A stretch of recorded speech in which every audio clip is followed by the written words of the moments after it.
আসসালামু আলাইকুম। আমি হাফিজুর রহমান মনা।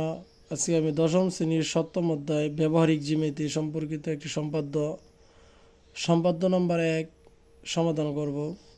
যে লেখা আছে, ত্রিভুজের ভূমি সংলগ্ন একটি কোণ ও অপর দুই বাহুর সমষ্টি দেওয়া আছে, ত্রিভুজটি আঁকতে হবে।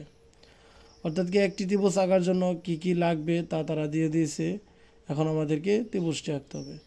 ত্রিভুজের একটি ভূমি সংলগ্ন একটি কোণ আছে ও অপর দুই বাহুর সমষ্টি দেওয়া আছে। তো এই তিনটা জিনিস আমরা আগে খাতার মধ্যে আঁকি।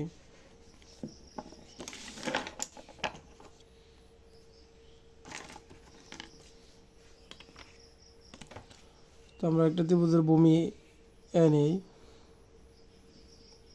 ত্রিভুজের ভূমি সংলগ্ন একটা কোণ আঁকি। ইচ্ছা মতন কোণ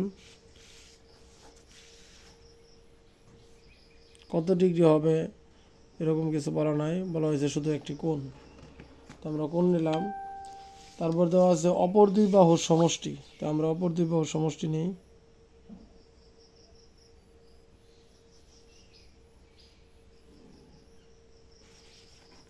যে আমাদেরকে এই ইনফরমেশনটুকু দেওয়া আছে, আমাদেরকে এখন ত্রিভুজটা আঁকতে হবে।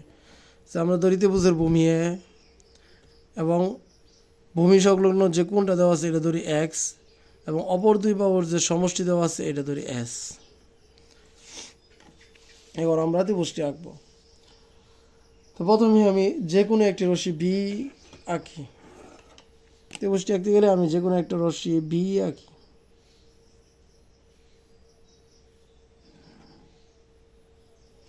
আমি এখানে যে কোনো একটা রশ্মি বি আঁকলাম।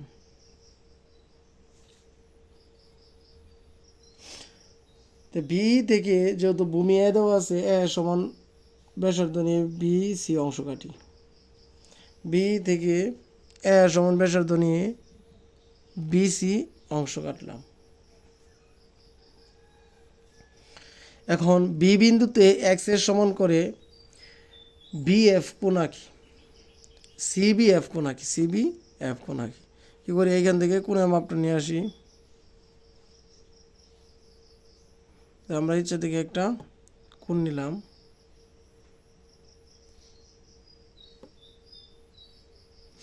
তো ঠিক এইভাবে কোণটা এখানে আঁকি। বি বিন্দুতে সিবিএফ এক্স এর সমান করে সিবিএফ কোণ আঁকতেছি।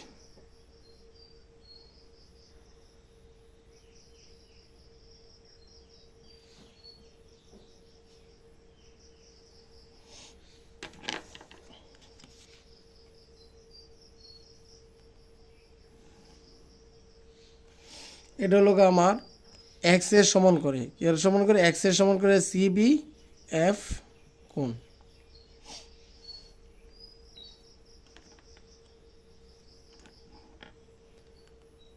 এখন বিএফ যে রেখাটা আছে, বিএফ রেখা থেকে এস যে সমষ্টি ছিল আমার ত্রিভুজে, সেই সমষ্টিটুকু কাটি।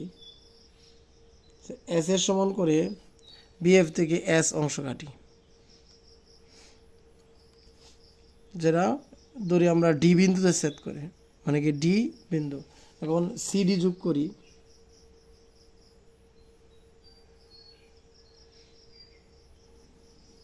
সিডি যোগ করি। সি বিন্দুতে ডিসি রেখাংশের যে পাশে বি বিন্দু আছে, কি বলছি, যে সি বিন্দুতে ডিসি রেখাংশের যে পাশে বি বিন্দু আছে সেই পাশে বিডিসি এর সমান করে বিডিসি এর সমান করে ডিসিজি আঁকি। অর্থাৎ এই বিন্দুতে একটি এই কোণের সমান করে কোণ আঁকতে হবে। তাহলে আমি এখানে যে কোণটা আছে কোণটা মাপ নিই।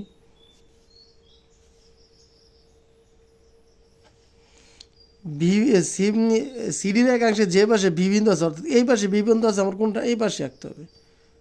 এই জন্য আমি এই পাশে কোণ আঁকতেছি। এটা কতটুকু পাশ আছে কোণটা এটা নেই।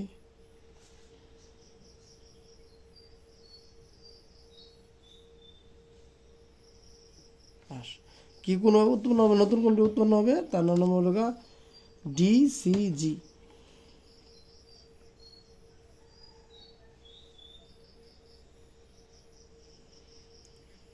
ডি সি জি, ধরি এটি এ বিন্দুতে ছেদ করে, ধরি কি বিডি রেখাংশের এ বিন্দুতে ছেদ করে, আর এই এ বি সি হলো যে নির্দিষ্ট ত্রিভুজ। তাহলে আমাদের বর্ণনা প্রথম থেকে কি আসতেছে, যে আমরা লিখব যে দেওয়া আছে একটি ত্রিভুজের ভূমি সংলগ্ন একটি কোণ ও অপর দুই বাহুর সমষ্টি। ধরি ভূমি হলো এ, কোণটা হলো এক্স এবং অপর দুই বাহুর সমষ্টি এস। প্রথমে আমি যে কোনো একটি রেখাংশ বিই নিই, যে কোনো একটি রেখাংশ ইচ্ছা মতন বিই নিই। বিই থেকে ভূমি এ সমান করে, কার সমান করে, ভূমি এ সমান করে বিসি অংশ কাটলাম, বিসি অংশ কাটলাম। বিসি রেখাংশের উপরে বি বিন্দুতে এক্স এর সমান করে একটি কোণ আঁকলাম, যে কোণটি হলো সিবিএফ কোণ। তখন বিএফ থেকে সমষ্টি এস এর সমান করে বিডি অংশ কেটে নিলাম, তখন সিডি যোগ করলাম। সিডি রেখাংশের যে পাশে বি বিন্দু আছে, অর্থাৎ কি সিডি রেখাংশের যে পাশে বি বিন্দু, এই পাশে বি বিন্দু আছে, এই জন্য এই পাশে বিডিসি এর সমান করে ডিসিজি কোণ আঁকলাম, যা বিডি রেখাংশের এ বিন্দুতে ছেদ করে, ফলে এ বি সি একটি ত্রিভুজ উৎপন্ন হয়। এটি হলো আমাদের নির্দিষ্ট ত্রিভুজ।